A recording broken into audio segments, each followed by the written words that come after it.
So here's the question. It looks a little bit complicated with the negative exponent and all of that and fractions here. But let's see if we could make it simpler than what it looks. So to do this, the first thing I want to change the negative exponent to positive by flipping this. And that's part of the exponents rule. If you have a negative exponent, you could just flip what's inside the brackets and make the exponent positive. Equals half x plus 5 over 4. Sorry, that's negative right there.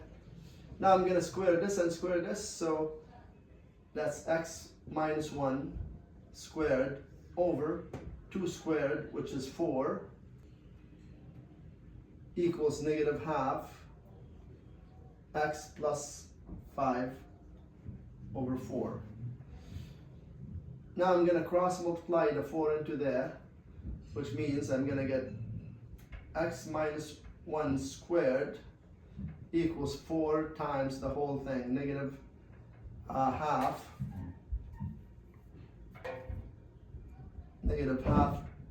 x plus 5 quarters.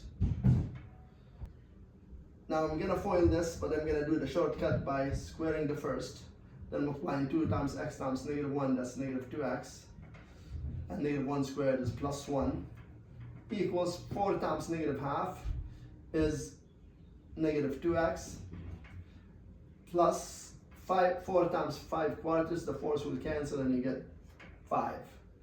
Now, I have a negative 2x on this side and negative 2x on this side, they're just going to cancel. I have x squared plus 1 equals 5. X squared equals 4, and therefore x, you square root both sides, you're going to get x equals plus or minus 2, and that's the answer. Looks complicated, but if you go step by step, it's very simple. As always, thanks for watching. Till next time, bye-bye.